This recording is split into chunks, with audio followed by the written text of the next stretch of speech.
I just want to state for the record that my name is Lauren Newlin, and I am interviewing Will Locke. We are in Hastings, Nebraska, and today's date is November 21st, 2017. So to start off, when and where were you born? I was born in El Dorado, Kansas, which is Butler County, and the east half of the county was the Flint Hills, pasture cattle country, and the west half was wheat country, row crop country. And we lived in a little tiny house down by the creek on the family farm. It was an oil field house, and drafty and poorly made. I'm proud of those humble roots. My dad used to say the garage was built way better than the house. And we had a windmill and an outhouse. So what was the reason for you moving out to Nebraska? Well, remarkably, both my parents were raised on small farms. Very humble. Both went to small rural churches, but for some reason or other, unlike some others in the family, they wanted to get an education, so they went where they could afford to go, Butler County Community College, which is still in existence today, and they both were kind of leaders a little bit, and so they both were presidents, my mom of the YWCA group and my dad of the YMCA group. And so they had a meeting of the two groups to plan things. And my mom told me, and this was just a few years ago when she was in her upper 90s, you know, I looked across at that guy and I thought, wow, he's good looking. I want to meet him. And they did. And they dated and eventually got married. And then I was the firstborn, and our first years were in that pitiful house down by the creek. But they got an education. They wanted an education. What were both of your parents' names and Okay. what were their majors? Alice Lena Gefeller, Gfeller, Locke, then. And then Kenneth Raymond Locke. That was their names, and they just both wanted to learn, and they kind of wanted to get away from the farm a little bit. And so they got an education, and then my dad decided he wanted to be a minister, and his little country church was Presbyterian. My mom's was Methodist, but he went with Presbyterian and went after graduating from college. Then he went to seminary in Chicago. So then we moved to a little town in Lake Grove that he could pastor Friday, Saturday, Sunday, and then take classes in Chicago at McCormick Theological Seminary, an urban seminary. And here's these two small farm kids. Was farm life a big part of your family, like with your grandparents and everything? Yeah. Well, you know, my parents were from what they call the greatest generation, the GI generation, born in the early part of the century, and their characteristics were hardworking, conscientious. You just worked. You worked all the time, and there wasn't such a thing as retirement. You worked till you couldn't work anymore. They survived World War I, the Dust Bowl, the Great Depression, and then into World War II. And I was born in 1939, and so you might have a question later about that. And then my parents were a lot like both sets of grandparents in terms of God-fearing, work ethic, integrity, very religious, very conservative in terms of social things. That is, absolutely no drinking, no smoking, no gambling, no cards. I had to talk them in to Old Maid, which is matching up characters in books. I don't know if they would let me do that. Let's see. The big social stuff was at the church, or maybe we went to a square dance at the nearby school. Really conservative, but they wanted to get an education, and they did, and they traveled all over the world, and they were inclusive. Now, in that early, my grandparents, they didn't talk to me about GLBTQ. They didn't talk to me about civil rights. None of that. But my parents, as they went from church to church, always were pretty inclusive. They accepted immigrants. My mom, the GLBTQ thing wasn't even talked about very much, even in my youth. But when my mom was in her 90s, I mean, it was clear that she was pretty understanding and sympathetic. So they were relatively without prejudices, unless you want to say gambling. Would you say, just with your parents going to different, like you said, churches, was it the stance of religion that made them more inclusive, you would think? You know, today is amazing. We have mainline churches tend to be pretty inclusive, like the Presbyterian Church in the USA, Episcopal, Lutheran, ELCA, and I could go on up and down the list, are pretty inclusive, and they've worked it out so that gay people can be ordained, women can be ordained, and all that. But there's another side of, and I guess the term they usually say is either far right or conservative or evangelical, and some of those folks aren't as open. And so the whole gay thing, I mean, it's a sin. You're born in sin. Now, I just don't understand that. But I told you my mom and dad were a little bit different in their families in terms of leaving and getting educated and being more progressive and inclusive. There are some of my uncles and aunts who are not as interested in education or inclusiveness. And I'm just amazed. And I'm not, those uncles were good to me. I love, and I try to figure that out. Why did my mom and dad go kind of one way and some of their brothers and sisters not quite so much? Were your parents in the family, were they the youngest, the oldest? Oh, good. That's good. My dad was the oldest of three, and my mom was the middle of three. But, that's a good question. Do you think that has to do with anything? I should think more about it. Yeah. I'm still trying to figure that out, but I'm still young yet. I have more time to figure. My dad was just a high energy, really smart guy, not sophisticated, grew up on a small farm. He was the guy who was president of Rotary and all, president of his seminary class, and kept the books. I mean, he was smart and a hard worker.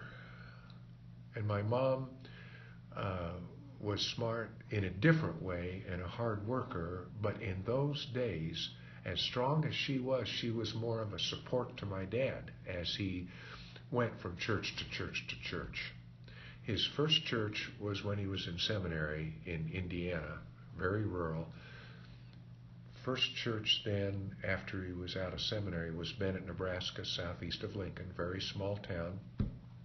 Next was Aurora. Next was Grand Island, and then finally Kansas City, Kansas. So each church was larger, and that's kind of the way ministers usually go. So I moved about every 5 years. So I had supervision and modeling from my grandparents, all four, from uncles and aunts, my mom and dad. And the congregations. I mean, think how lucky I was. I mean, if I would have become a lazy drunkard, I'd have disappointed all these people. There just was no way. And so that reminds me of Colin Kaepernick, the football player who kneeled during the... And I think, I'm an old white guy, gray beard. I had everything going for me. Everything going. Nobody's really hardly ever cheated me or put me down. If I worked hard, I could achieve what I wanted. So if I were a young black man, would I want to call attention to the injustice that my parents, uncles, aunts, extended family, others of my race, color? Yeah, I think I would. I'm not sure how I would do it, whether I would have done it the way. I think Colin Kaepernick will have a place in a chapter in the history books, even though he is judged. Depends on whether you judge as an old white guy or a young black man. So I try to understand. One of the things then, and my parents set the stage, is I've been very interested in Native American studies and have been lucky enough to know lots of Indian folks who were great models, very successful, hardworking, great writers, Pulitzer Prize writers. They've been here on N. Scott Momaday wrote Housemaid of Dawn, Pulitzer Prize winning novel, and he's been on our campus twice. An amazing person with a booming bass voice, would talk to anybody. So I just have to say, I was surrounded by people of that silent generation. Some are called the greatest generation. And I really think because of that such strong, I worked on the farm, as a kid. So, and I think I'm a lot like that. And that sounds like I'm bragging. I don't mean that. I just think it would have been hard for me to be way different. And so I've always been kind of a worker plodder. And that's fine. I still am. I still keep really busy. That silent generation, or that GI generation, they never retired. Farm folks didn't retire. They just worked till they were too sick to work. And I was about to say, earlier you had mentioned that you moved around every 5 years. Did you see different diversities when you moved around from different cities? Oh, that's what well, it was all in Nebraska. And so, born in 39, so in the 40s and the early 50s, K-12, not really very much diversity. And no discussion of a lot of civil rights issues that were to come, GLBTQ issues, women's rights, the Great Society, not much at all. I think we were a lot the same. We were all aware of socioeconomic classes, so doctors and business people dressed better, and I would have been in the middle, but as my parents being clergy, I was accepted really either way. And then there would have been people who didn't have nice shoes or nice clothes or good lunches. Did I answer the question? Yes, you did. The closest would have been Grand Island High School, where they had a pretty strong, and that was probably second generation Hispanic population. But they were pretty well integrated, second generation. I took Spanish, and there was a Hispanic student or two, and my instructor would often ask them about grammar and idioms and that sort of thing. So not much diversity. But, so I'm a student of history. I'm on the Adams County Historical Society, and very interested in Adams County history, Nebraska history, every history. Well, I rode a bike over a 2-year period, about 20 miles or so at a time, all seasons, on every road in Adams County. That's 993 the roads department tells me, plus out and back to the car, so lots of repetition. It was fascinating, but what I learned was the diversity in settling Adams County was remarkable. Keep track. French Canadian on East 12th. German Lutheran to the southeast. To the southwest, Holstein, Danish, like the Holstein cattle. And there's a Danish cemetery. And then a little further north is Wanda Lutheran, which is German Lutheran. And then just about 3 or 4 miles to the east is Assumption, which is German Catholic. And then Czech and Eastern European little groups. Think of that diversity. Well, yes, we have diversity today, but I'm not so sure it's any greater. There were all these languages and all these accents. And I think on 1st and 2nd Street in about 1872, when Hastings College was first discussed, probably there was more German spoken than English, and the English that was spoken, probably a lot of it was Scottish and Irish accents. Now, who ran the town? Probably more the English-speaking people. That's who started Hastings College, Presbyterians.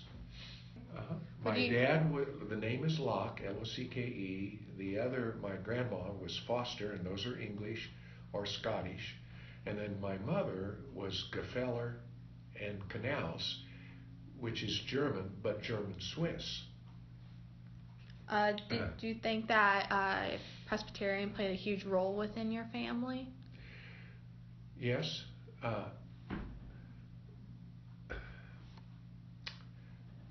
Methodist and Presbyterian probably were among the two strong, and Lutheran and Catholic too, in settling. If you looked at all the little country churches in Adams County and then in Butler County where I was born, lots of Lutheran and Presbyterian and Methodist and then Roman Catholic. And missionaries went on west of here, the Whitmans, and they established colleges, a lot of them Presbyterian. The Presbyterians were really good at establishing colleges everywhere they went. And Hastings College is a good example of that.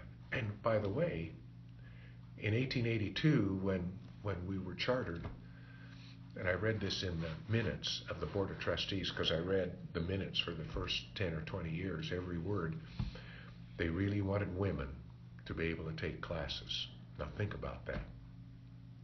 1882. When did women's suffrage finally get passed? 1921. So I'm really proud of the tradition of Hastings College. And I think today, I mean, we are working hard to have support systems for everyone, including GLBTQ, including folks with roots in other cultures and countries. Not that we do enough, but I think a lot of people want to do this. Mm-hmm. Would you say compared to when you first, because I know we talked about this earlier, how you went to Hastings College, what was the diversity in like LGBTQ for you? You know, let's see. Let me see if I can do both of those. Let me do LGBTQ. You know, we didn't talk. It just wasn't discussed much. Now, yes, we were aware, and there were some jokes. And, you know, I wasn't raised that way. I'm so boring. I would walk away if somebody was telling jokes like that or say something. I didn't believe that was right. So there was some of that. But there wasn't such a thing as being out. And that would be true for high school as well. I played sports and music at Grand Island High School. And yeah, there were locker room jokes, but not much more than that. Now, did you make fun of somebody that you thought was acting feminine? I think so, yeah. But not everybody did that. There was just some of that. So there have always been bullies, but I noticed the big change as a school teacher I think in the 80s, there were several events. It was following the civil rights movement, women's suffrage. But in the 80s, it sort of reached into the public schools, and we started to learn about eating disorders and depression, and starting to have school counselors, and starting to listen to kids, and started to watch for bullying. Now, if you had fights on the playground, we would break that up in the 60s and 70s. But in the 80s, we started to think, okay, what's going on here? Is this bullying because of sexuality? Is bullying because of what? Of race or culture, like because you're Indian or whatever. So in the 80s is when I saw it in Hastings start to change, and people started to come out, and more in the 90s. And then by the millennials, it was just common. If you were struggling with sexuality, it was a lot easier to talk about it. I'm saying inclusive, a person could talk about it. And then, guess what? High school kids, they're not living in sin. They're just people. And so we started to look at people not as if they're gay or straight, but, are they honest? Can they be relied on? And they're just like people. And I think now people understand that there's a spectrum of sexuality, and people can be on more toward one end or the other, female or male, but also closer to the middle, and even be in the middle, unclear. And now even transgenders are coming out in the military. And I had a student in 7th grade who's a great tree person. He's so strong. She now, Brandy now. And she transgendered. And we can talk about it. He talks to me about it. And I said, well, when you were in 7th grade, what were things like? And he said, every day was hell. And I'm not so sure he was made fun of. For one thing, he was a pretty strong kid. And he was kind of quiet. So that's a big change. And if you're interested in the 60s and the 70s, not so much on sexuality. That started to come, I think, more in the 80s. Mental health, more in the 80s. During the time you attended Hastings College, is this where you had met your wife at? Yeah. I came in 1957. Mm-hmm. And Presbyterian College, lifelong Presbyterian minister. My younger brother, by the way, became a Presbyterian minister, and my brother-in-law is a Presbyterian minister. And in 57, let me say this. Most people here were pretty serious about it. Not a lot of goofing around. It didn't cost nearly as much. I had a small scholarship, and then I worked in the dining hall. And my folks didn't have to pay anything. I was able to do that. It's so much more. But we didn't have much either on campus. We didn't have computers and TVs. So in 1959 then, my wife came from Lincoln, a Presbyterian church, Presbyterian College, and we met fairly early in the dining hall. And I noticed her because she was smart and kind of bubbly personality, and we just started to talk, and I was a little more shy and reserved in this regard, and so she was real easy to be with. What does she do? She's a Hastings College alum, Mm-hmm. and she got 2 master's degrees from UNK in special education. So she taught kindergarten, and then went to work for the service unit, and she developed programs for young children, preschool children who had special needs. And she was more of an introvert, quieter, but brilliant at that. and she just worked out programs that are still in existence today, models for the state. She was brilliant, still is. Wonderful. Today she's helping seniors figure out their drug plans, which would, that Part D it's called, Medicare, and it helps seniors pay for their drug bills. So she's a counselor for that. So that's how we met. But we had a lot in common. The Presbyterian, interested in church. We both wanted to get our degrees. She was smarter, great memory, and I had to work harder. And both ways are good. I mean, I'm proud of my career. A lot of awards I didn't deserve.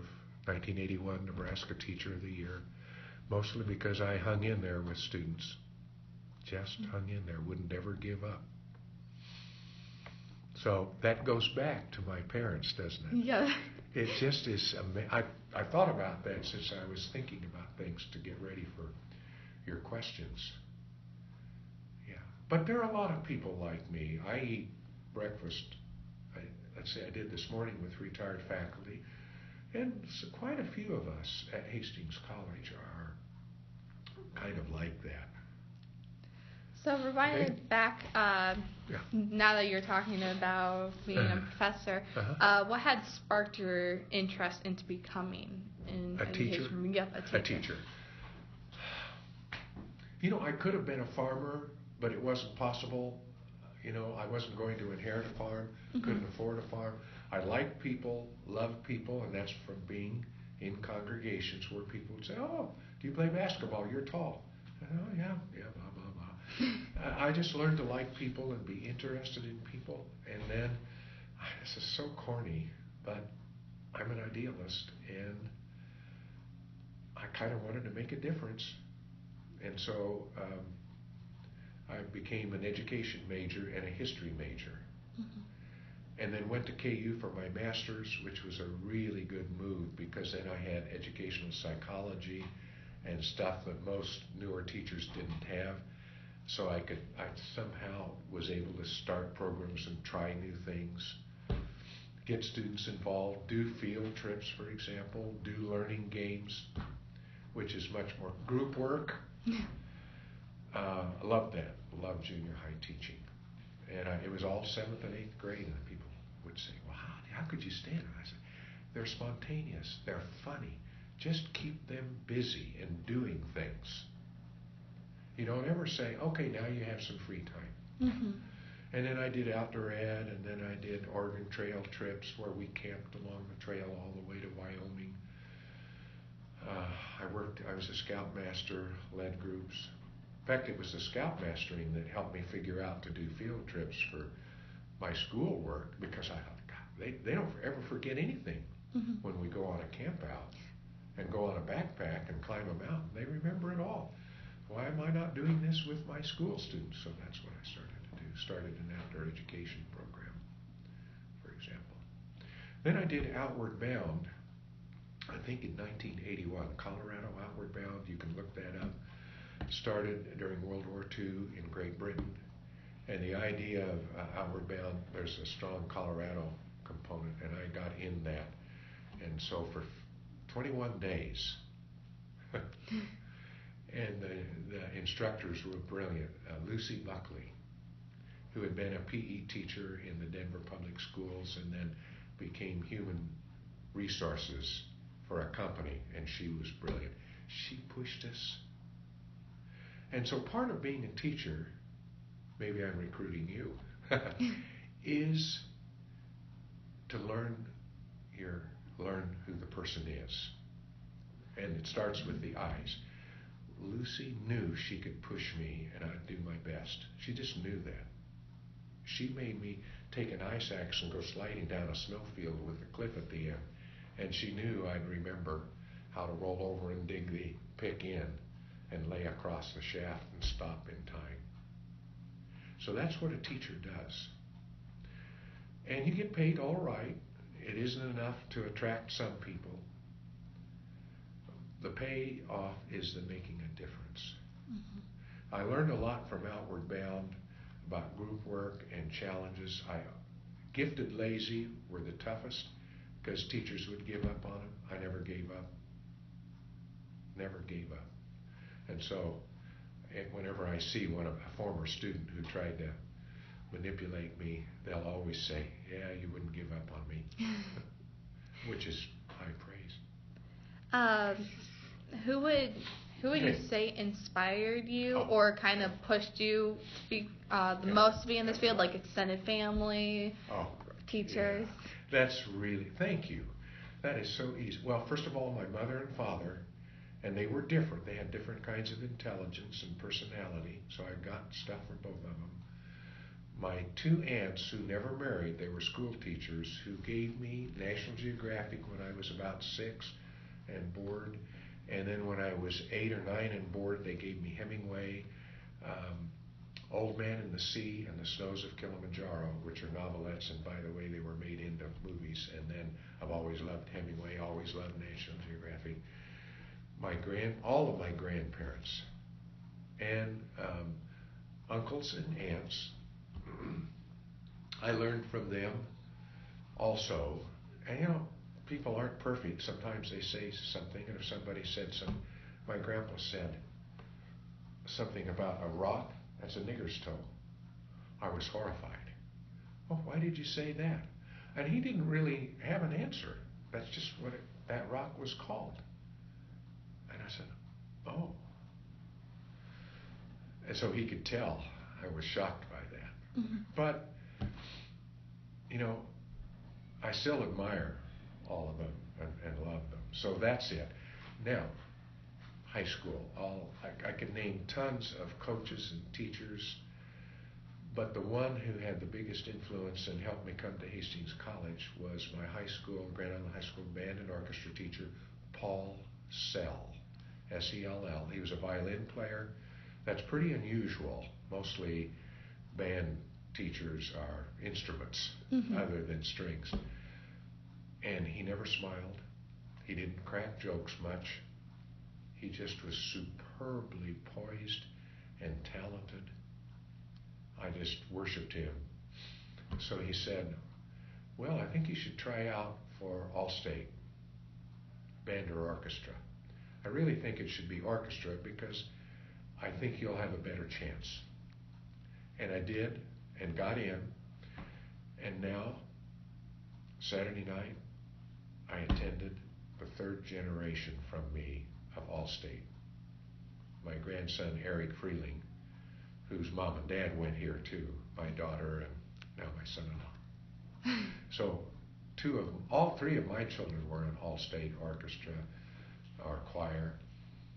And then, so I was the first one, then all three of my children, and now Eric Freeling. 3 generations in All-State. And that was huge because you're part of something really, really good. Mm-hmm. You are pushed.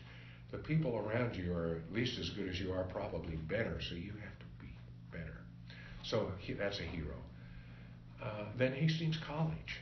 Do you mind if I say Hastings College then? Oh, no, go ahead. Going on and on. You're all good. Jimmy King was my advisor. He was the band director. A wonderful person. A lot of personality. He probably didn't push us hard enough. But if we got out, but that's been an influence on me. If the shoe fits, wear it. So I know you didn't all screw up, but those of you who did, shape up. Mm-hmm. Still think about him. And then I had another person, Darrell McFerrin, was history professor, and he never got his doctorate.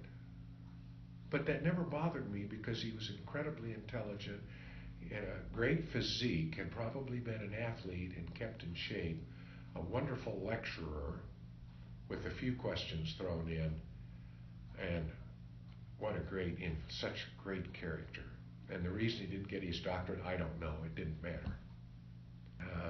Then, Hastings Public Schools, my first principal, I always tell my student teachers, when you go to interview in a school, size up that principal man or woman, you want to make sure they're going to pay attention to you and push you but support you.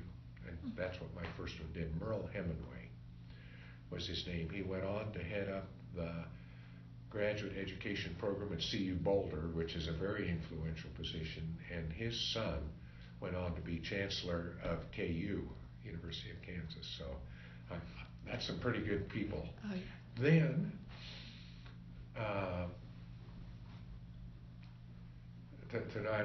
try not to make this go too much longer, but my first pastor here was a fellow named Cy Kessler at First Presbyterian Church. He became the head of the whole Presbyterian Church in the USA, traveled all over the world. He was, president of our General Assembly. That's not quite the right. He was terrific. And he talked me into running for session 3 times. He made me, and I'm not an accountant, but be head of the fundraising, the budget, which is really important. And somehow he knew that I'd work hard at it. I wasn't talented at it, but I worked hard. And we raised the budget 6.5%. Oh, wow. One of the biggest ever, but it was just because a lot of organization and then people went out and did stuff.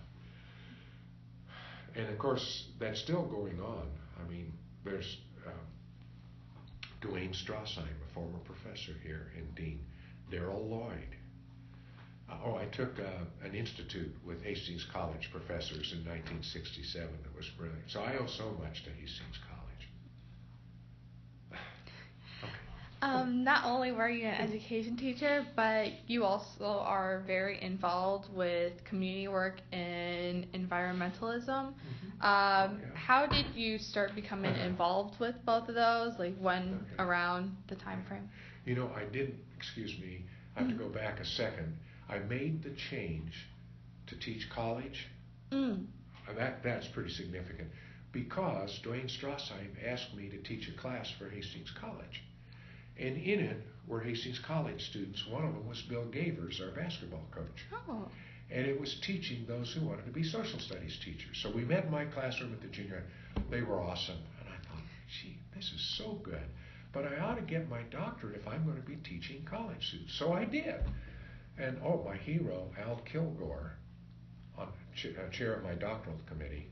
What a great committee. I just put one step in front of the other and made the list of what all I had to do, and I earned it. And I'm not a genius. Okay, and then I came to Hastings College, and what a gift.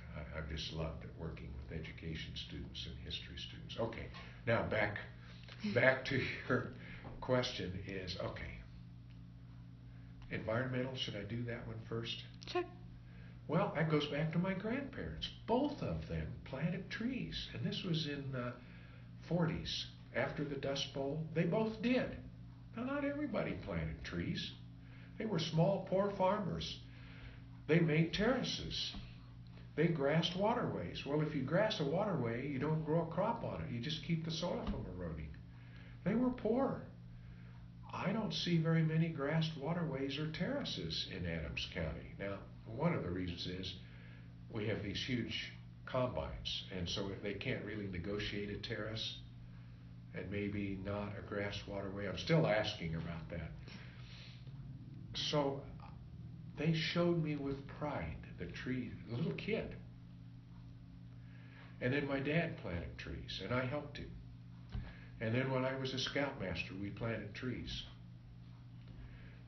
all around the town of Hastings. And then we'd usually do a service project when I took my classes on the Oregon Trail, and then teachers later, and students, and retired people, and astrophysicists, and PhDs.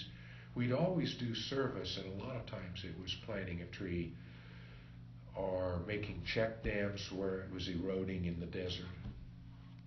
And that all goes back to my forebears. Plus, it's in the Bible, I think, Christian stewardship of the land. It seems really clear to me. So there are those same influential themes again. You know, how lucky can a guy be? And to meet my wife, to be how lucky. and to be able to associate with teachers and church people and the Hastings College community and around awesome students.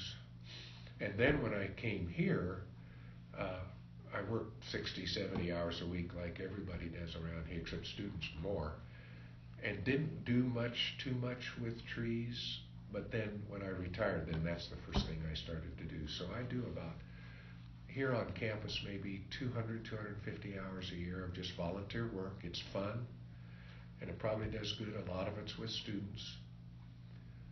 We're a Tree Campus USA, and I pushed that application, and I'm so proud that our students and staff and faculty contribute something like 700 or 800 hours of volunteer work a year, which is as much, probably more than UNL, and as much, about the same as Vanderbilt, which has a great arboretum and is kind of a big tree campus.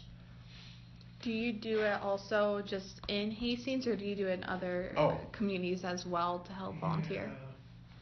Well, I'm a member of Master Gardener, so the Highland Park Arboretum, south of the museum. Mm-hmm. I'm sort of the oak guy, and when we give talks and programs, I do the oaks. That's the history. Oaks are the history of civilization, by the way. And then here, and then I'm not really active in Scouts now, although I give tours to Scouts and so forth. Probably a little bit here and there around the state, but mostly here. Yeah. And then let's see. Was the other part of your question service? Yeah, like community service, yeah. or if you were part of any community. Okay. Now, can I take a minute on this and go through the steps? So my grandparents, they just worked all the time. Their service was to paint the church, mow the cemetery, help their neighbor who was sick. That's what they did. They probably crocheted stuff and sent stuff to children in need. Then my mom and dad were in churches where they did a lot more. There's a program in Africa where you pay for a heifer that becomes a cow that gives milk and has offspring, calves, and so the herd grows. Jeannie and I, when we were at KU, when I graduated, we were going to go into the Peace Corps while we were young, and then we suffered a miscarriage. Mm-hmm. And it was pretty early, but still that was tough, and we just didn't feel like we could go overseas after that. So I came back to teach here, and Jeannie then did her senior year here at Hastings College. Okay. Okay. In high school, we didn't do much service that I remember. Church work, sometimes we did service. Like, Dad took a bunch of us high school kids from Grand Island up into the Sandhills, and we had ranchers camp meetings because it was so far to drive for church. And so we'd have a few days, and they'd camp, the ranchers would, mm-hmm. and we'd serve food. So that's what we did. We served food to them. So that was service, but more with church. Then Scouts. I became Scoutmaster, and Scouts do service by the ton. And I liked that. And then we started to do a little bit more in the schools. And then in the 90s, we started to do service at Hastings College. And I would say one of the biggest cultural changes in the Hastings College cultural was in the 90s when we started to promote service. I'm putting you to sleep here. Oh, no. Service. And I'm just in awe of the service. I mean, packing food, taking care of trees, pulling weeds, going around door to door to collect food. Way, way, way more than my college years. We pretty much were nose to the grindstone in the late 50s and early 60s. Now you're nose to the grindstone, but you're very service oriented. I think this, you hear a lot of criticism of youth. Don't buy it. I don't buy it at all. K-12, they do more service. The discipline, it's different now. Kids are mostly the same, but there are some socioeconomic issues. If there's more divorce now, so a lot of single parent families. I don't know if you have questions on that. I could talk about that.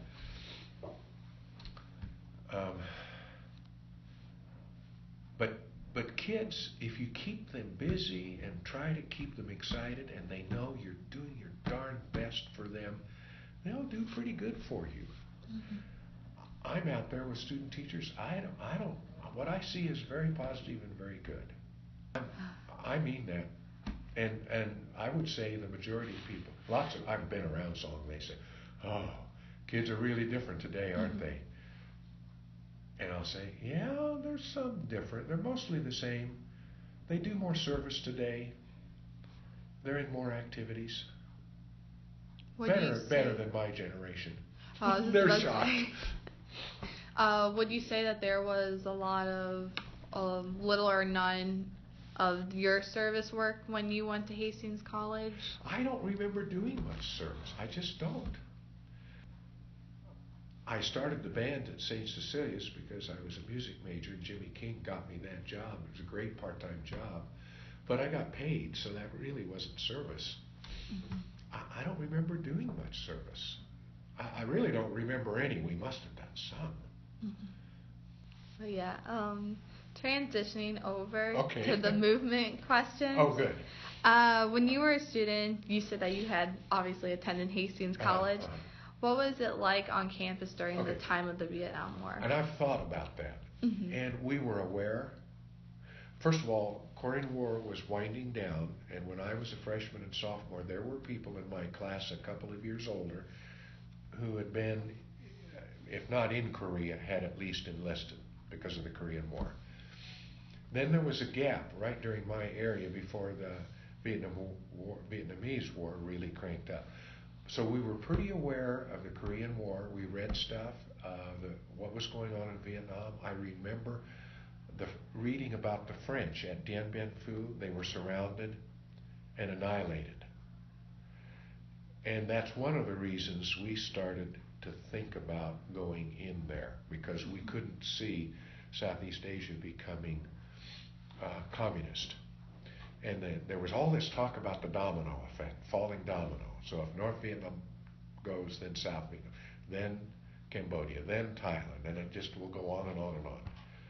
So that's what we heard about, but not very many people were recruited or drafted then, none drafted. I went to see the treasurer as a sophomore and said, "Should I enlist and get that done?" He said, "No way." Sputnik went off in 1957, huge influence. And the National Defense Education Act was passed, and they wanted teachers. And so I got a $100 scholarship every semester. That was a lot.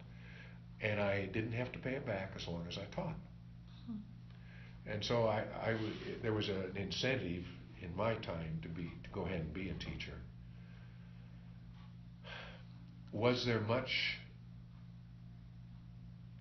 Why don't I stay with my college years a little bit? Is that okay? Yeah, so late 50s, early 60s.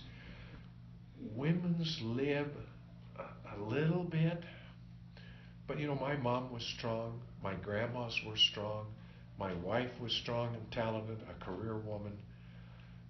I was lucky enough to be on board from the very beginning. And Ginny and I, most of our career earned about the same, and which I was always very proud of. Okay, women's lib.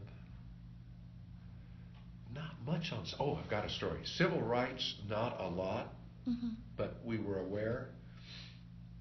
And then later on there was Selma, Alabama, and the bus boycott, and what was her name? The lady who wouldn't. Rosa Parks. Rosa Parks, yeah. And there's Rosa Parks Way on a street in Lincoln. And then Woodstock. And I was even aware of Woodstock.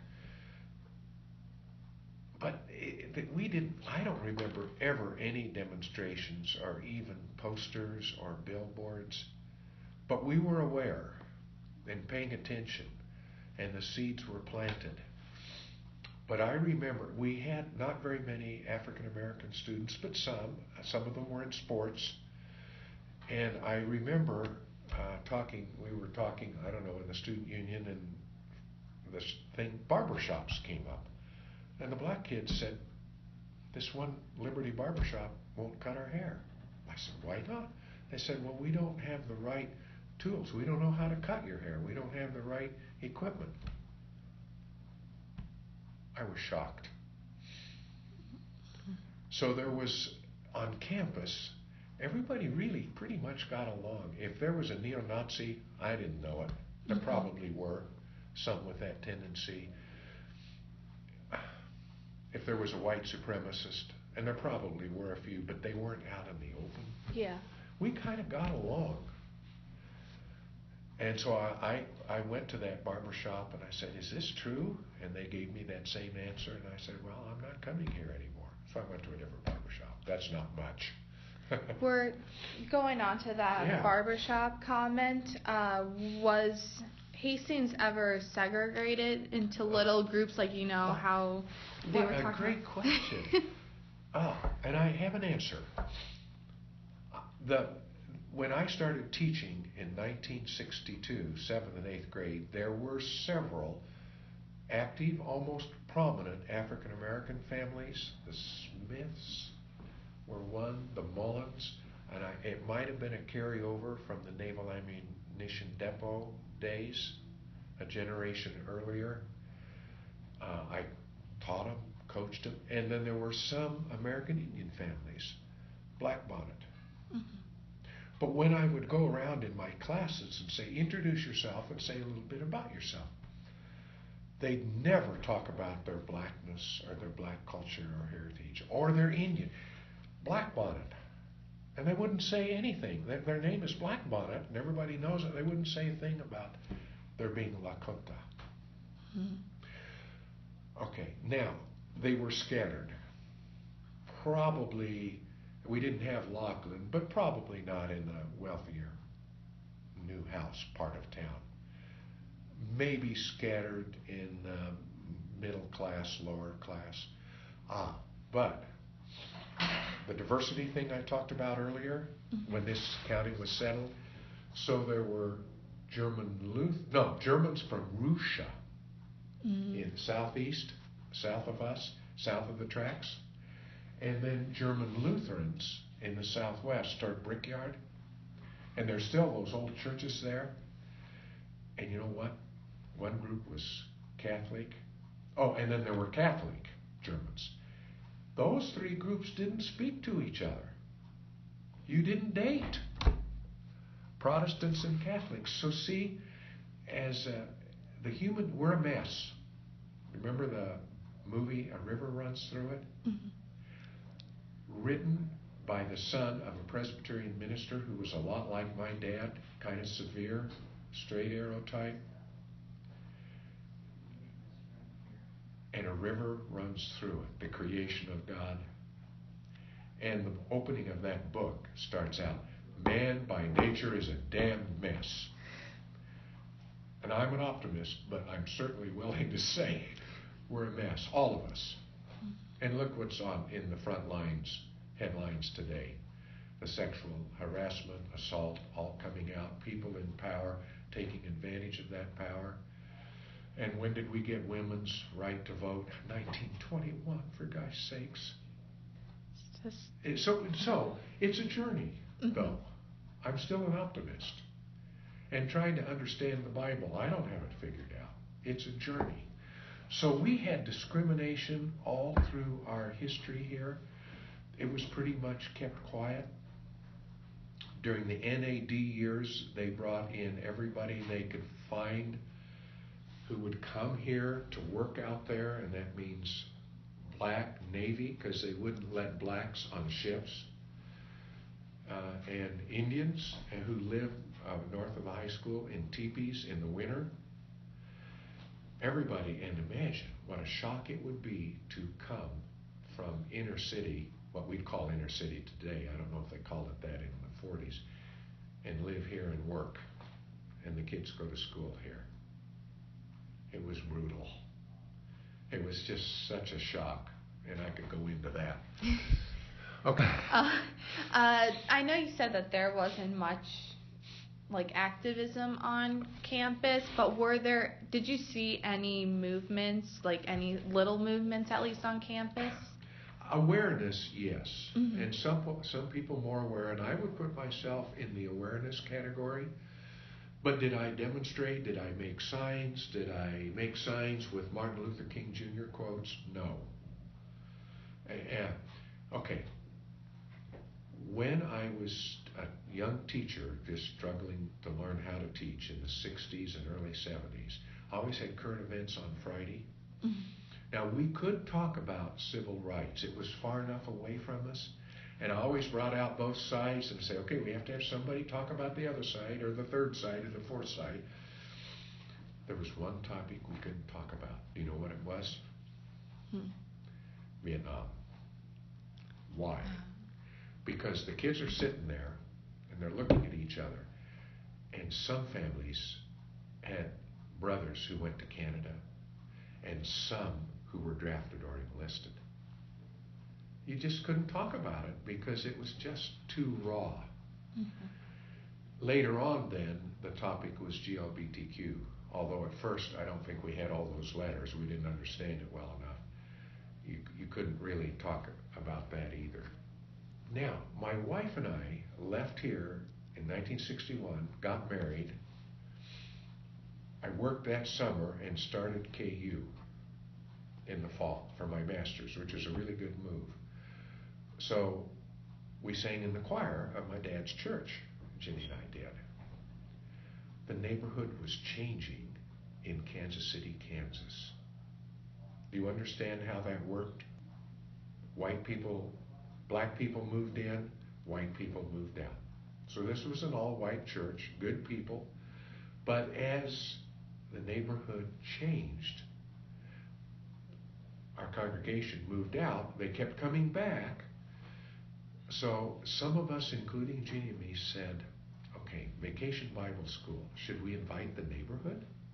Mm-hmm. And we did. We walked around the blocks. I think we went out 4 blocks and put flyers inviting them. And a few black children came. But that began the integration of that church. And eventually it was integrated and they alternated white pastor, then a black pastor, then a white. But eventually it ceased to exist. I don't exactly know why, and there's a tree growing through the roof now.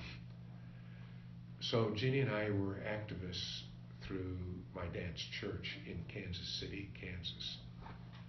Wow. But as far as I know, nothing like that here, other than in schools and on sports teams and here, most people kind of got along. Mm-hmm. Now, what about dating? It was uncommon, but not unheard of. I don't think Hastings College student body would have been too bent out of shape if in mixed race dating. Mm-hmm. And as far as I know, I didn't know anybody who came out in the 60s and 70s. That started, I think, in the 80s. So that might be helpful to you. Speaking back onto the Vietnam War, where you said that was a sensitive topic because either families moved to Canada or being in the war, were you ever drafted or listed to go into the war? No, and let's go back to what I said a little bit ago. Between my freshman and sophomore year, I went to talk to the business manager, and I said, should I go ahead and enlist and just get it out of the way in case I would be drafted? And he said no. Now, as I thought, and I took his word, as I thought back, I thought, well, of course he needs students in school. But he said, the National Defense Education Act, you're a teacher, you're going to get it. They want you to be a teacher and go teach, and you've got this scholarship, $100 a semester. So no. And I was in between the Korean War and the Vietnamese War. Now, am I proud that I didn't serve? No. Sometimes I look back and think, I could have, maybe I should have served. I really do have mixed feelings and a little bit of guilt. Mostly not, because I've been a teacher all my life and made a difference that way. And I really did answer the national call, the National Defense Education Act. Good question. Follow up. Push me on that if you want to. I know we talked a lot about the Vietnam War during classes and how people during that generation had mixed feelings. What were your thoughts about the Vietnam War? Yeah. Mixed. So if you'll have to listen to all this, it'll be so long. But,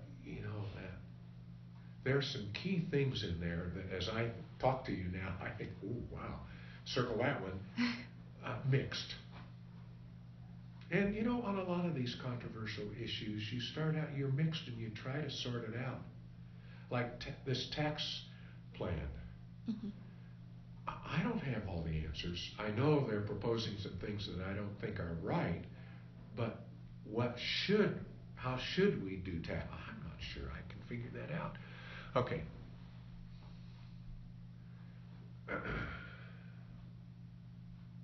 Mixed. Here's why. My teaching partner and dear friend, her son went to Canada. Ginny's cousin, a year or two younger, went to Vietnam. So every family's extended family and friends had this split. It was very, very tough. We didn't have any great family schisms on this. I think my dad, he might have been close to being a pacifist. I saw in his files, he kept everything. I don't know, 9 file cabinets, and I had to go through everything. I found a letter where he was starting the process to become a chaplain. And that would have been in World War II, by the way. And he had children and all that, and they just never drafted him. Mixed. I think that would apply to a lot of people. I think we were influenced by the domino effect strategy. McNamara was the Secretary of Defense, and he was a whiz kid, brainy, crunched the numbers. And now we look back. The French did it. Dien Bien Phu were wiped out, encircled and wiped out in this little valley. And then we lost that war. Mm-hmm. We lost it.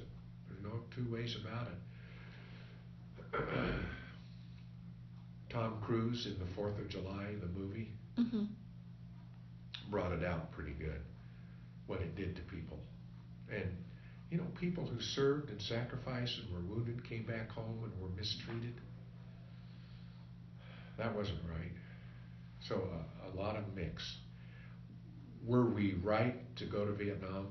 Now we can look back. I don't think very many people would say that we were right.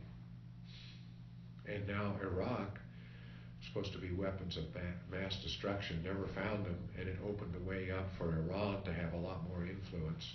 It messed up destabilized the whole Middle East. Was that right?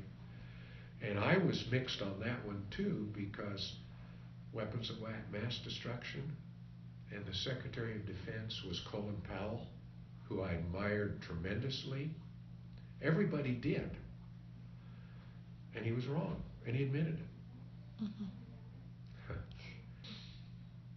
Did you think that one president could have done better, or is there someone that you thought did well? What a great... You've been studying this, yeah. Oh, I'm so pleased. Thank you so much. This is wonderful for me. Boring for you and wonderful for me. Okay. Several presidents had a hand in this. So, Truman. I knew Harry Truman, liked him. Not just because he was a Democrat, but he made a decision. Eisenhower, one of my favorite presidents. The interstate system called attention to the warfare state, all the employment by making tanks and guns, not right. That was a Republican president, Eisenhower. Then Kennedy.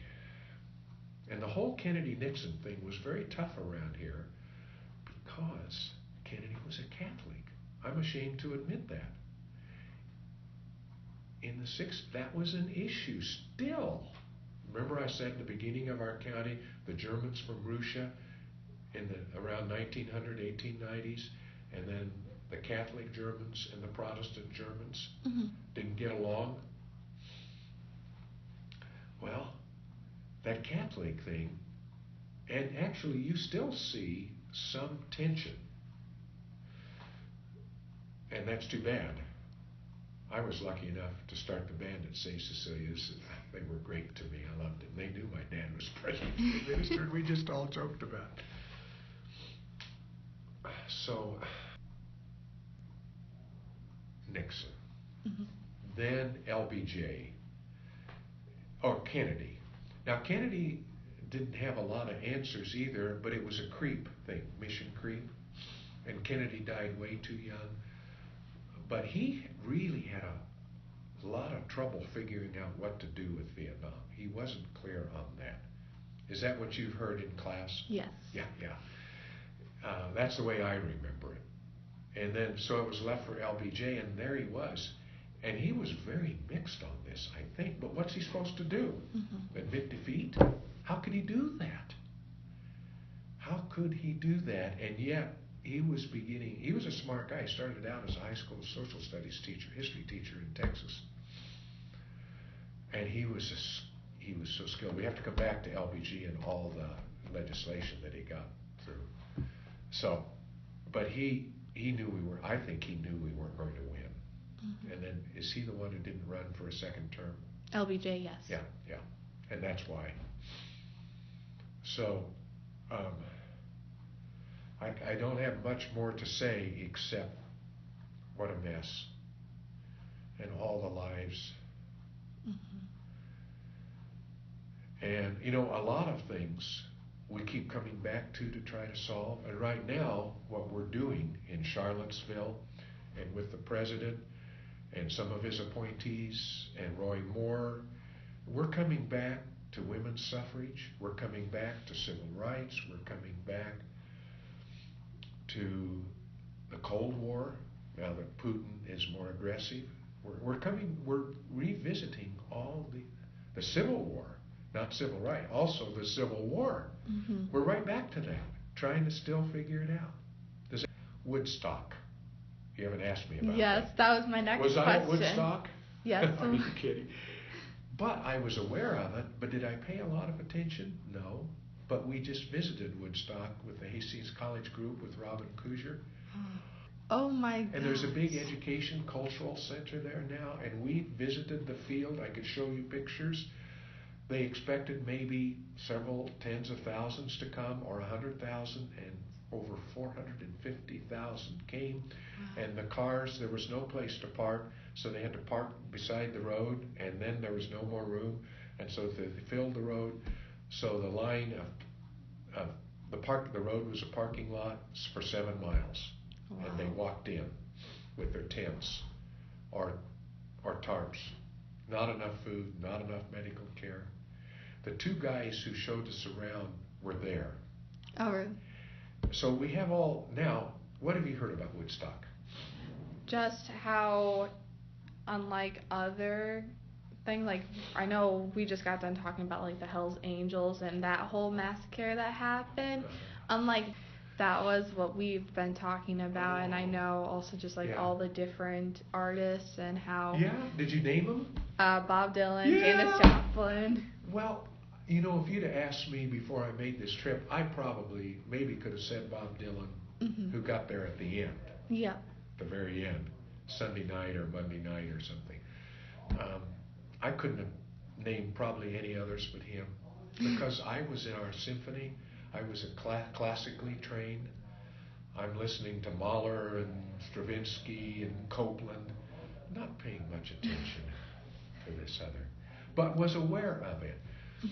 And the press, they're looking for stuff that makes news. So the marijuana and the alcohol and the free love, that was all highlighted, and that would have been my impression. But these 2 guys both said, just white college kids getting sunburned. Yeah, they said some smoke, joints, some drank. Yeah, there was some making out and all that, but it was mostly just huge numbers of white college kids there for the music, and then they got sunburned because the first 2 days it was sunny and then it turned rainy. What was the big difference that you saw between going to Woodstock and then in Hastings? Okay. If there was any difference. Was there alcohol? Okay. Yes. On the Hastings College campus, in my time, there was a lot of drinking. Not everyone. Mm-hmm. My roommate drank and smoked heavily. It was an issue. And when I first came back here to start teaching in 1962 after my master's degree, one of the school board members who saw me as a new teacher and who was a doctor, his name was Clyde Klager, I think, he took me aside and he said, Will, you know, you're going to hear about drugs and all that, but by far and away the biggest problem for our young people in Hastings is alcohol, booze, period. I think that's still true, even though we have a wider array and we're hearing about opiates, and marijuana and all that. Our biggest problem that damages lives, I think, is still alcohol. And I think that's true on campus, but I'm not an expert. One thing, nobody talked much about the drinking. If somebody got arrested or had a party and cars chewed up somebody's pasture, that probably made the paper. Mm-hmm. And probably people in the community knew that Hastings College trained kids would go out and party and drink. Now we try to have the parties close, even in my neighborhood on East 7th, and I don't have any problem with that. I don't want you to hurt your life by drinking, but if you want to drink some and play games and be with your friends, do it next door to me. It's fine with me. It's probably not going to be that noisy. I don't want you hurting yourself. I don't want you driving and crashing, because we saw a lot of that. Mm-hmm. More stuff is being done. I'm motioning to the campus over there at the Union to try to help support lots of groups, and one of them is you know all the names. Mm-hmm. What are they called?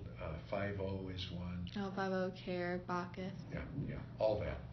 So at least there's an effort, and the administration is not just trying to sweep it under the rug. While you were in your time in Woodstock, what were your thoughts while you were there? Which time exactly? You mean during college? Yeah, during college. About? Just the concert and stuff in general, when you were there. About what in general? Like Woodstock. Oh, Woodstock. Oh, okay. Sorry. Yeah. Sorry. No, that's my fault. You know, I think we were aware of it. It was really interesting. That's, I think, where the phrase hippie started to come into vocabulary in rural areas of the country. We didn't think a lot about it. Mm-hmm. First good spring day, did people go out and drink and get sunburned? Sure. That's not quite the same as Woodstock. Did we have Bob Dylan here? No. In fact, I didn't pay much attention, but remember, one of my majors was music, to all those folk singers. But Ginny and I, in our early married years, Peter, Paul, and Mary, loved John Denver. But remember, I was trying to survive as a young teacher. We were raising our kids, and I was playing in the symphony, and my main interest was classical music, and then later on and some folk music, and then we added jazz. And then finally, it took a foreign exchange student from Argentina who went to school here then, Marcelo Jose Casanove, to teach us about the Beatles. I'm sure I knew about it, but did I care? Now, they're among my favorites. My gosh. I listened to a little bit of them. You know, there's a lot of social stuff in these people. Mm-hmm. That's what brings me to them now. So I go to YouTube and I can call up all that stuff. And the trip to Woodstock, yeah. Would you say that many of the artists, like Bob Dylan and like all those during the 60s, because I know a lot of their songs had meaning towards like the war, like politics, would you say any of them had a huge, like the lyrics had a huge influence on you or brought out awareness to like the campus? As I said, and there would have been a lot of people much more tuned in to contemporary music and Elvis Presley and the Beatles and all that, but I was a straight arrow music major, classical music. But Ginny, my wife, I don't think she listened much to Elvis Presley or Bob Dylan. Now we do, but it was Brahms and Mahler and Stravinsky and Copland and Gershwin, American in Paris. Oh, we love those. But yeah, now we do more. You're never old to have another happy childhood. We can circle that one too. That's my favorite. Never too old to have yet one more happy childhood. And for me, looking back at all this stuff with my grandchildren is huge. So this is kind of off topic, but Dr. Marino had told me, and I know you mentioned it earlier, that you cite a lot about Native American culture. Tell me a little bit more about that. If there was, I know we were talking about Wounded Knee and everything, but from you being in education, are you able to tell me a little bit more about what happened during the time frame with Native Americans? Well, I don't remember in my growing up big Native American events. They were always kind of invisible. We're aware that we got women's suffrage cranked up finally, and we got civil rights and Rosa Parks going. And then eventually, finally, GLBTQ. But there was never a wave, even though there were Native American militants, and they took over Wounded Knee. And I do remember that. I didn't have a temptation to go up there and camp with them. I had my kids, my job. I was just kind of loyal to all that stuff and devoted. But if I would have been, like I said earlier, a young black man, Colin Kaepernick, I would have been trying to figure out some way to call attention to the injustice. Well, if I'd have been a young Lakota or Ponca, Lakota were among the more militant, I would have, or Kiowa, I would have pretty sure been aware of the injustices. And I probably would have been at Wounded Knee. Out of all the what a cultures, good question that is. That really puts me on the spot. I haven't quite thought that deeply about Wounded Knee. Now, but something stuck. Maybe it was my students. I had one or two students named Black Bonnet, and they were wonderful kids, but didn't want to talk about their cultures. So whenever I did Oregon Trail or Lewis and Clark, I was always careful to try to bring in native speakers. And I'd call around, and we didn't have email in the early years, and later on I could use email and find a good speaker. And that would be Bruley Sioux, that would be Nez Perce, that would be Ponca, and they were always good. So, as I think I said earlier, I was so lucky to be around successful tribal people. And so, for me, all this ugh, you squaw, you cook, all that Hollywood stereotypical stuff, the drunken Indian and all that, that just wasn't my picture. And it was, though, very common. When I did outdoor ed over at Camp Augustine on the Platte River, pointing over there, 15 miles, we'd start our walk-through time in the teepee. And that's what the boys would start to do. It was just would make you want to vomit. that Hollywood or all the stereotypes. And the girls didn't know what to think about it. I mean, they didn't know. So I wrote out a role play. And they did the role play the right way, which is the women had more power than the men, except for the actual fighting off the other tribes or whatever. And so that's always been important to me. And now I'm lucky enough to be on the state committee to help the Chief Standing Bear Trail become a National Historic Trail. And I think it will be, but probably not in my lifetime, even if I live a while longer. But you know, I did get to ride a bike on that trail over a 2-year period and see where they camped, which place is so important. Like being at Woodstock and seeing it.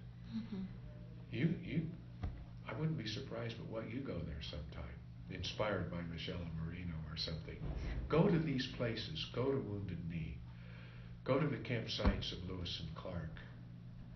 And go to the northwest of Kennesaw, the Lone Grave, where Susan Hale was married, leaving her husband with 2 kids to go back to Nebraska City and wheelbarrow a stone back to mark the grave. And now there's still a stone there. It's not the same one. Well, good job, because you got me going on that. If that's what you're trying to do, you've had some really good questions, better than I've ever had.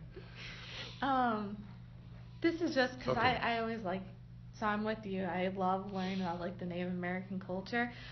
What had sparked your interest in learning about them rather than different cultures or races? Oh, well, I hope I'm interested in more than in many cultures, because in Adams County, French Canadian. I mean, who, if in a multiple choice, in a test, how many people who live in Hastings and Adams County can say French Canadian? Nobody has ever said that to me. I found that stone out there east and then researched it. So I hope it's more than just Lakota or Ponca.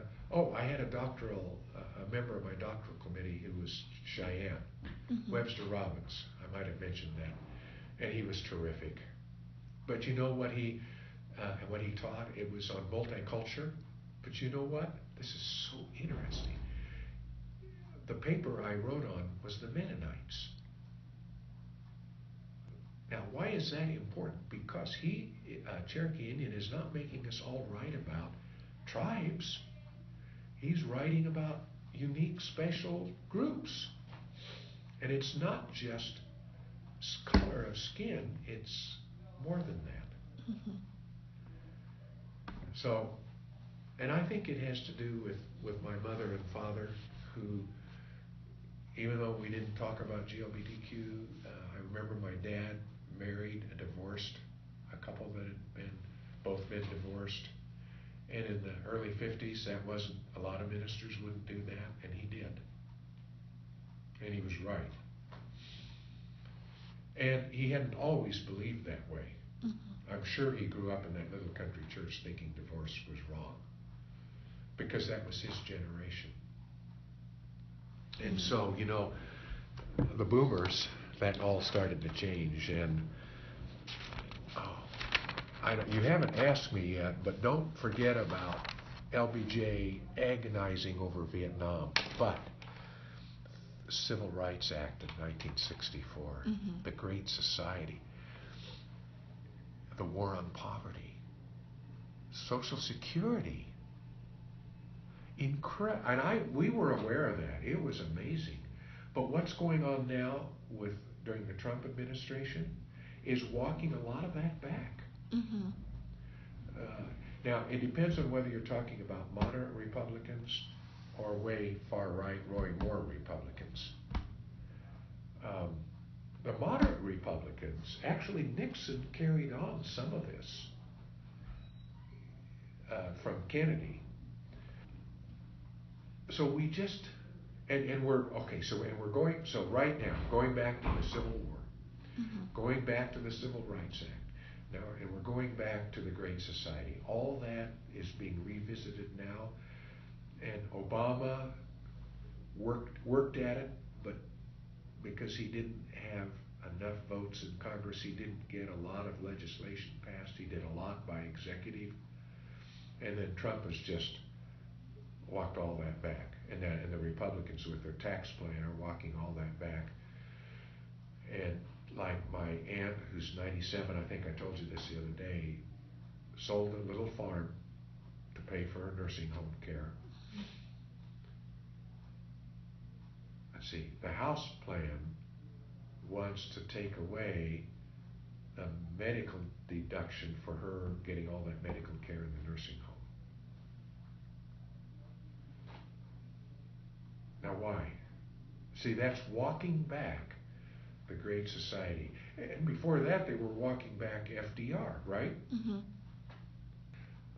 The thing that's going on now, though, that's different is when I was in my 20s, I read Rise and Fall of the Third Reich. And Adolf Hitler, very smart guy, but he didn't talk all the time. He didn't tweet. But he scapegoated the Jews. Mm-hmm. And do you know who else he scapegoated? It was Polish. Next, though, I think was the Roma, the Gypsies. Mm-hmm. And then Eastern Europeans, especially the Poles. Now, it was first the Jews in there. It was a hierarchy. Yes, scapegoating. And then the next thing he did was basically take over the press. It wasn't a free press. I mean, in the 30s, Germany was a republic. And he was able to do away with it and take it over. Now, what has just happened? Who are we scapegoating now?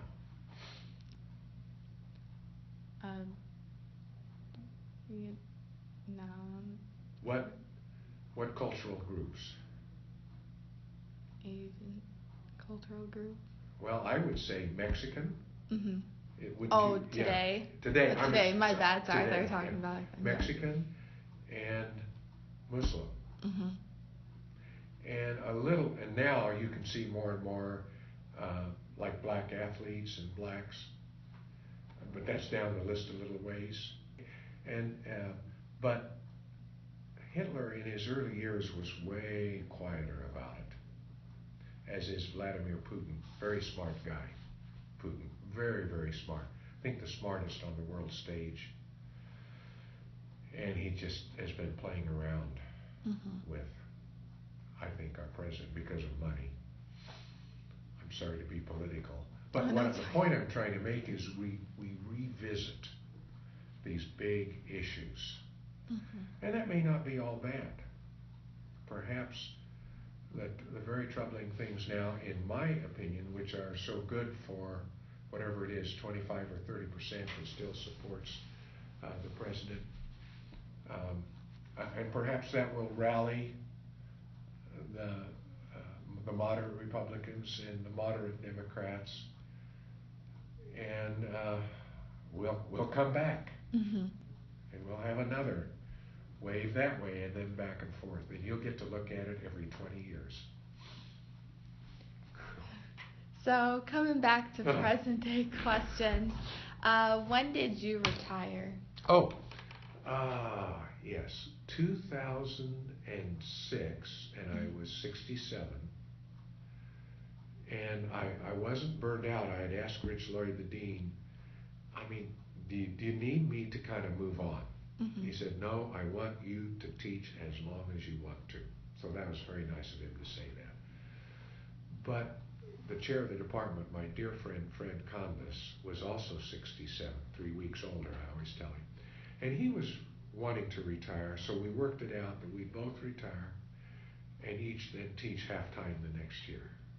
It was terrific. So I've taught part-time every year since. This falls the least with just a few student teachers. But I'm going to be 79 in the spring. I don't know how the student teachers are able to put up with me. I do try to keep up with stuff because I'm a member of the National Network of State Teachers of the Year. My year was 81. So I get really good stuff from them, really current, and it's not very political. It's just how to improve teaching. Are you still involved in any activities that you have been when you first came to Hastings, or Like anything with your church? Still a member of First Presbyterian Church, still in the choir. Love that. Love that church. And we have a wonderful new minister. We have a wonderful new president here. Having gone through some rough times both places, as you probably heard. Yeah. And Travis Fizel's mother taught in our teacher ed department, and she was terrific. So he's a honeymoon with me, but I think he's great. But he has a lot of hard work to do. Yeah. So, cycles. Maybe that's something you could get from an old gray beard for your notes. How things go in cycles, and if there's some tough times, there'll be a new day dawning. Mm-hmm. How about that? And then lastly, what role has religion played throughout your life? Well, and you could tell from my mom and dad, and as a preacher's kid and all that. Yeah, all of it. And I don't have all the answers. Mm-hmm. I'm perfectly willing to sit and debate about just about anything. I try to understand why somebody would think a gay person is living in sin. I don't get that yet, but I would try to listen. But you can interpret the Bible in different ways, and you have the historical context and the translations. So I'm still trying to figure it out. It's a journey. Life is a journey. Lifetime learner, still reading, I don't know, a book a week or something like that. Lifetime learner, that's what Hastings College and parents who were lifetime learners. And my two aunts, so there were the three daughters, my mom was the only one who married, but the two aunts who gave me Hemingway. Yeah. For a final thought, what have you seen, like, from the 60s to now, Hastings as a college campus? Oh, yeah. What would you say you have seen change throughout the community as a whole? The college community? Yes. Okay. Number one, good change is service. Mm-hmm. An orientation toward others and service. Very, very powerful. I think one of the best I've ever seen. A physical change. The physical plant has doubled. That whole part east of what used to be 9th Street was a golf course, the Elks Golf Course. Oh, wow. And then Ford Hall was built there, and then the Student Union in Weir Hall. And I lived in Weir Hall for 2 years. And then lived off campus with faculty while they built Bronk Hall, and then lived in Bronk Hall my senior year. So physically, the plan has changed. Thirdly, a lot of care for the landscape of this campus from the very beginning. When they broke ground for McCormick Hall, April 25th, 1883, they planted trees. They came in their Sunday best. Somebody even lost a fur cape because it was in the paper. I saw it in the paper. Mm-hmm. If anyone found a fur cape from the Hastings College tree planting this past weekend, let me know. And they planted hundreds of trees, and they've been planting trees ever since. And then I've gotten help the last 10 years. The tree post was an Eagle Scout project that I supervised, and we've planted 300 trees, students and I, the student nursery. That's two positives. I've seen us go through, financial ups and downs, and it's a very challenging time for big universities and small colleges. I believe in liberal arts colleges because it prepares you for a lifetime of service, figuring out how to serve and then serve. I hope my grandson, who was in the all-state band, I hope he comes here. His mom and dad and his grandparents came here, but I don't know. Oh, I think there are a lot more support services, tons more. All the computer stuff, the tech stuff, support people. job search, different cultural groups, groups with special, counselors, because my daughter Sarah, who went here, was a mental health professional. She's changed careers a little bit. So more, I'd say a lot more support. And that's one of the reasons that it's more expensive now. But would anyone go to a campus without any trees and without a counselor and without computers? Yeah. And Title IX. Oh, big change for Hastings College. All in way more athletic teams. What did we have?